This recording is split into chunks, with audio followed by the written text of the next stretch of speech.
So this is the part two of the lesson. I'm just gonna do two separate uploads because I don't want it to be too heavy on bros. You know, some people attention span don't be there. But if you catch the second part of this video, like I said, this is part of becoming a man. You know, you naturally attract women. If you stay in the course, you don't got to worry about these hoes, bro. As elder brothers would say, you don't got to worry about these women, bro. The Lord's gonna provide you with what you need in the time you need it, right?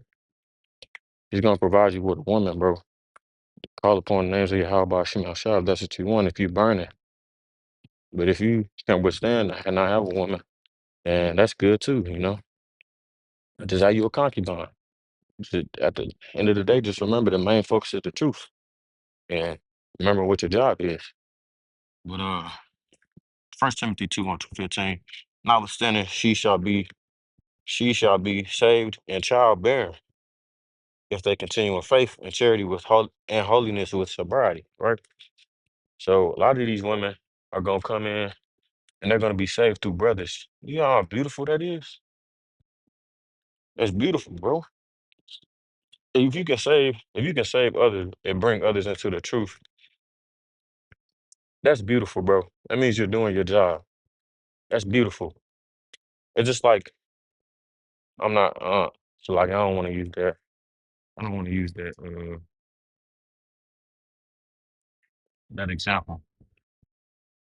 But you're literally saving people. And not in the aspect of you saving these hoes, because like the brother told me, once they come into our possession, they're gonna be clean, you know. Lord's gonna make them clean. But yeah, man, that's beautiful.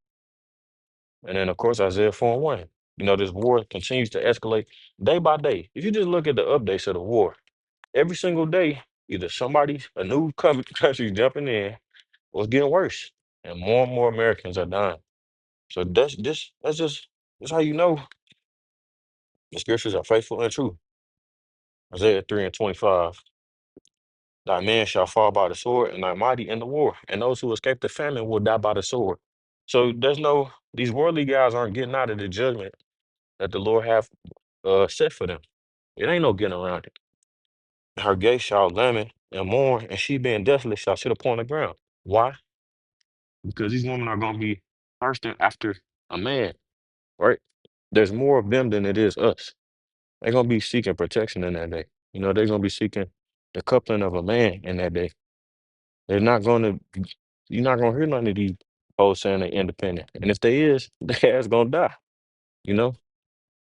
They just gonna perish, bro. So that's all that is, you know. It's just they're not gonna be able to make it in that time. That's why the next chapter says, let me read it in the NLT. In that day, so few men will be left, 7 women will fight for each man, saying, let us all marry you. We will provide our own food and clothing. That's how you know it's gonna happen on this side, because they're not gonna have to do that in the kingdom.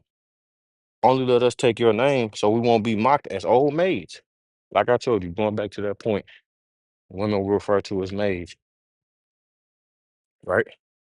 They were referred to as maids. And being an old maid, meaning a woman who was old and not married, was frowned upon. Shit was frowned upon back in those days, man. Now it's now it's seen as a feat of or accomplishment. Women are bragging. I'm 31. I don't got no kids. I don't got no man.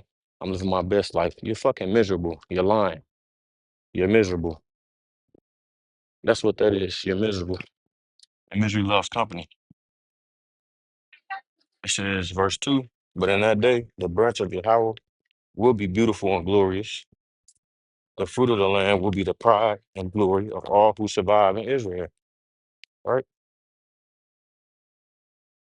And if you go to Isaiah 32, it talks about when the Lord is gonna shame Salaki, he's gonna humble these women because of the pride that they have and that they carry. You know, a lot of these women nowadays are very entitled because of social media, because of the attention they get. But very soon the Lord's gonna cut that attention off. You know what they gonna do when that shit happens, you know? Isaiah 32:1. Look, a righteous king is coming, and honest princes will rule under him, right? Yahushua.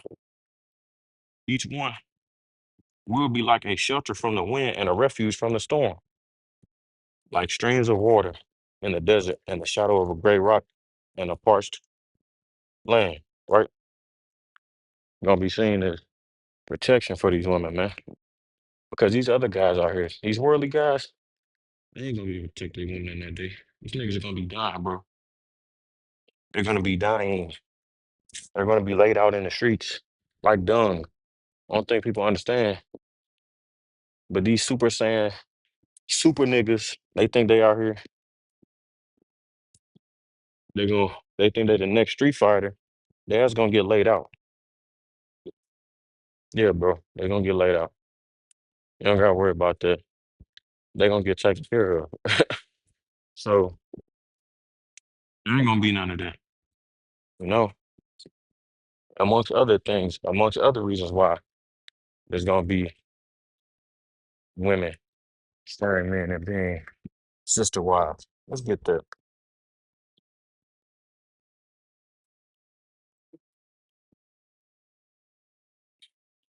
It's like Sarah.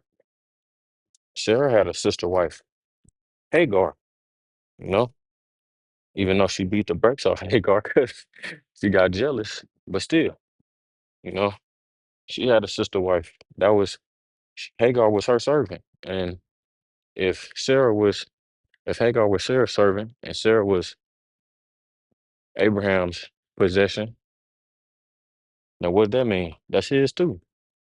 That's why he had Ishmael by her.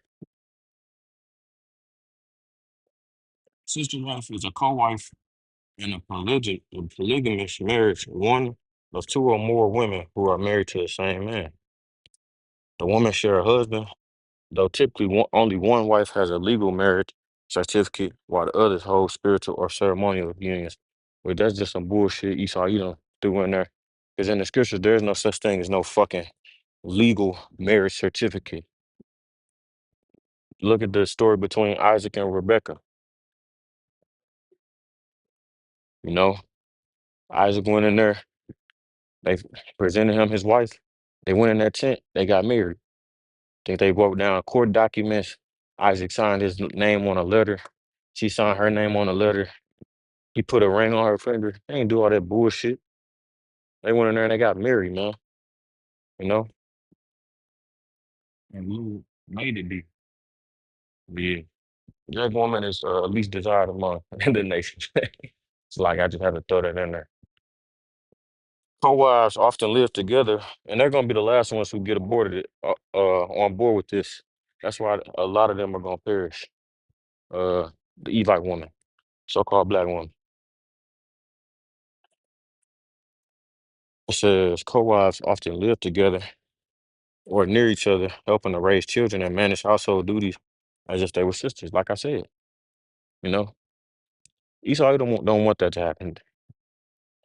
Their kingdom they wouldn't be able to make enough money off of people and get as much labor out of people and be as miserable. That's why when Yahushua come into rulership, even the other nations are going to be rejoicing. The heathen nations, even though they're going to be working in continual employment, it's going to be way better treatment. They're not going to fucking mourn. They're not going to hate living here, you know? And they're going to destroy this earth. It says, nobody give a fuck what your opinions are already. So, like, yeah, man, I'm about to wrap this up soon.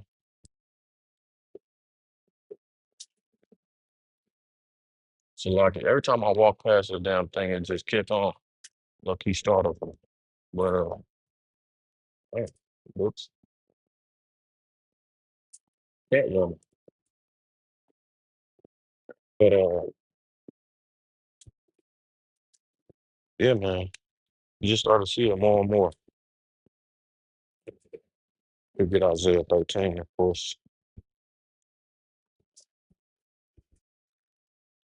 I will make a man more precious than fine gold, even a man than the golden wedge of Ophir, you know? Yeah, already coming into that natural mindset too. You know that they're you can say prize or possession or whatever, even though that's some worldly shit. But we hold the value, you know. We're the ones who have more to offer than women. They coming into it like, what the hell I need a woman for? Need? Nah, motherfucker, you need me. Right? It's always been a man catering to a woman, which is backwards. Nah, a woman's supposed to cater to their man, you know, as you just read, a helpmate. That's naturally how it's supposed to be. And a man provide and protect for his family, you know. Once he leaves his family, he joins onto his wife. That don't just have to be one woman, you know.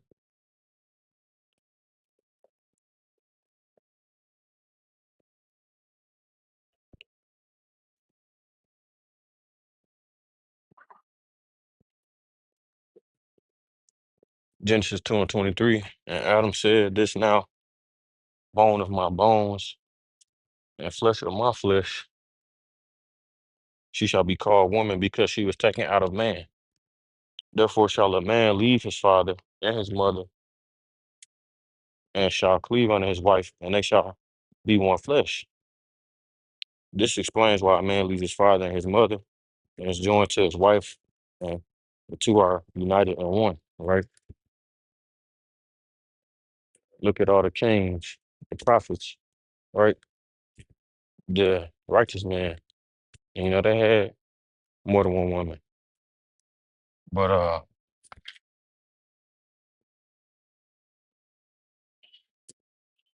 now once you and that even symbolizes, you know what I'm saying, sex is marriage, right? When you stick your rod in a woman, you join into her. It's like fitting a puzzle piece together, you know? Y'all join in one in another. So that symbolizes as well.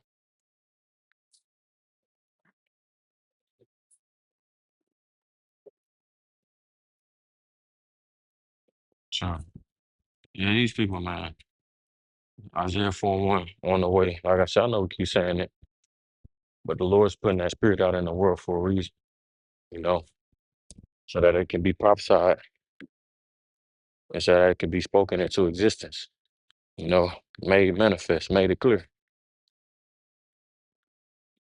So that's what it is, you know, whether you like it or not, it's gonna come to pass, right? And anyone that's in opposition is gonna perish.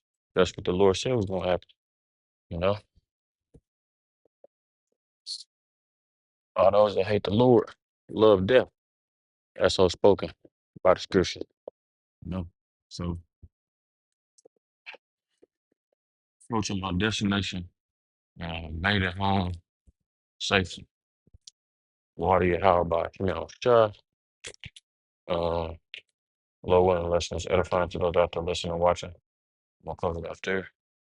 By giving all praises, honor, and glory to you, how about Shimmy Shabbat Shimmy Kakadash. Double honor to the apostles and the preachers that great millstone once again with Tom is truth. Be the spirit of the power, how about Shimmy Shah. Until next time I say Shalom, Israel, Shalom.